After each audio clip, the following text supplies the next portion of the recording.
Pernah kepikiran nggak sih gimana ceritanya sebutir biji kecil bisa tumbuh jadi pohon yang gede banget? Nah, kali ini kita bakal bongkar rahasia rekayasa super canggih di balik setiap tanaman, mulai dari rumput di halaman sampai pohon raksasa di hutan. Oke, kita mulai dari pertanyaan ini deh.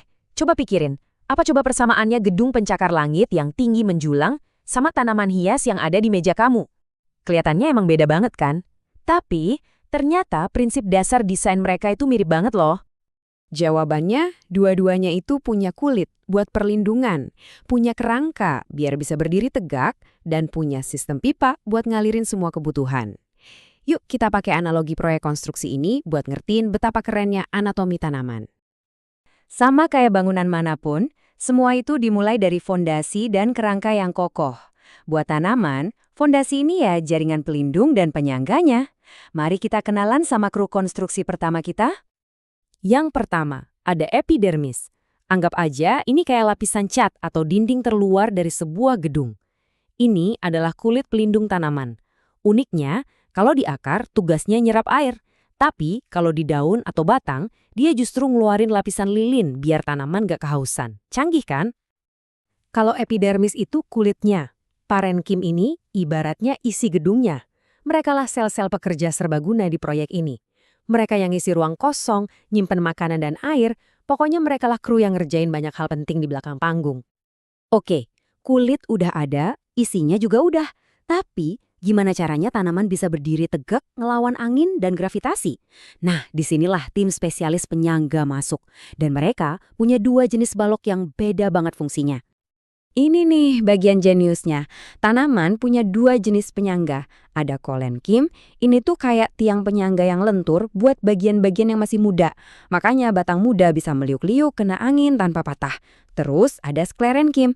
Nah, kalau ini udah kayak beton bertulang, super kaku dan kuat buat bagian tanaman yang udah dewasa, kayak batang kayu. Jadi lentur pas masih muda, super kuat pas udah dewasa. Cerdas banget kan?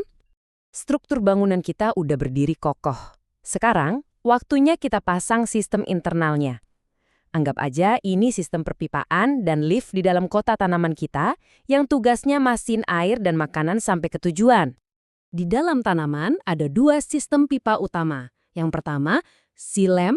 Ini kayak jalur tol satu arah khusus buat ngangkut air dan mineral dari akar langsung ke atas, ke daun. Terus yang kedua ada phloem. Nah, ini kayak jasa kurir makanan. Dia nganterin gula hasil fotosintesis dari daun ke semua bagian tanaman yang butuh energi. Satu buat air ke atas, satu lagi buat makanan kemana aja. Simple tapi efektif. Oke, bahan-bahan dasarnya udah kita kenal nih. Sekarang, gimana caranya semua bahan ini disusun jadi struktur yang lebih gede? Atau kita sebut aja jadi departemen-departemen utama dari si tanaman? Semua bangunan hebat itu kan pasti punya fondasi yang kuat, ya kan? Nah, buat tanaman, fondasinya itu ya akar. Dia nggak cuma jadi jangkar biar tanamannya nggak rubuh, tapi juga jadi pintu gerbang utama buat semua air dan nutrisi dari tanah. Jadi, tugas akar tuh banyak banget. Dia mencengkeram tanah biar tanamannya stabil, dia juga jadi mesin penyedot air dan nutrisi, dan bahkan dia bisa jadi gudang buat nyimpan cadangan makanan. Coba aja lihat wortel atau ubi. Itu kan sebenarnya akar yang jadi gudang energi. Multifungsi banget. Oke, dari fondasi di bawah tanah, kita naik ke atas, ke batangnya. Inilah gedung pencakar langitnya. Batang ini jadi struktur utama yang nahan semuanya, sekaligus jadi jalan tol super sibuk yang nyambungin tambang air di akar sama pabrik energi di daun. Tugas utama batang itu simpel, balapan. Balapan buat dapetin sinar matahari. Dia harus ngangkat daun setinggi mungkin biar bisa mandi cahaya. Nah, di dalam batang inilah si pipa silem dan phloem bekerja nonstop. Mastiin air sampai ke atas dan makanan bisa disebarin ke seluruh kota. Dan di puncak pencakar langit kita ini ada daun. Ini adalah pembangkit listrik tenaga suryanya si tanaman. Setiap lembar daun itu dirancang dengan sempurna buat satu tujuan, nangkap cahaya matahari dan mengubahnya jadi makanan. Desainnya itu efisien banget loh. Bentuknya yang pipih dan lebar itu sengaja biar bisa nangkap cahaya sebanyak-banyaknya. Terus di permukaannya ada ribuan jendela super kecil bernama stomata yang bisa buka tutup. Lewat situlah daun bernafas, ngambil karbon dioksida dan ngelepasin oksigen. Ini dia nih dapurnya si tanaman.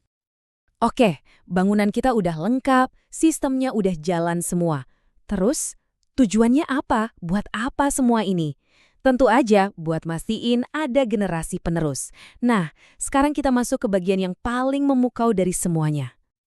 Dan untuk itu, tanaman punya departemen yang paling cantik dan mencolok, bunga. Semua warna-warni dan wangi yang kita suka itu sebenarnya bukan buat kita. Itu adalah papan iklan raksasa yang dirancang buat narik perhatian para kurir, kayak lebah atau kupu-kupu, yang penting banget buat proses selanjutnya. Di dalam bunga, semuanya udah ada tugasnya masing-masing. Kelopak yang warna-warni itu tugasnya buat pamer, buat narik perhatian. Terus ada bagian jantannya, benang sari, yang siap dengan serbuk sarinya. Dan di tengah ada bagian betinanya, si putik, yang nungguin serbuk sari itu dianterin. Ini adalah pabrik reproduksi yang super teratur. Nah, kalau penyerbukannya sukses, disitulah transformasi luar biasa terjadi. Bagian ovarium bunga bakal membesar dan jadi buah. Jadi, lain kali kamu makan apel atau mangga, ingat ya, kamu itu sebenarnya lagi menikmati paket pelindung super aman yang dibikin tanaman buat ngejaga anak-anaknya, yaitu biji-biji yang ada di dalamnya. Jadi gimana? Ternyata, setiap tanaman di sekitar kita itu bukan cuma sekedar tumbuhan, tapi sebuah mahakarya rekayasa yang kompleks, efisien, dan indah. Nah, pertanyaannya sekarang, dengan pemahaman baru ini, kira-kira rahasia apa lagi ya yang bisa kamu temukan di dunia tumbuhan yang ada di sekitar kamu?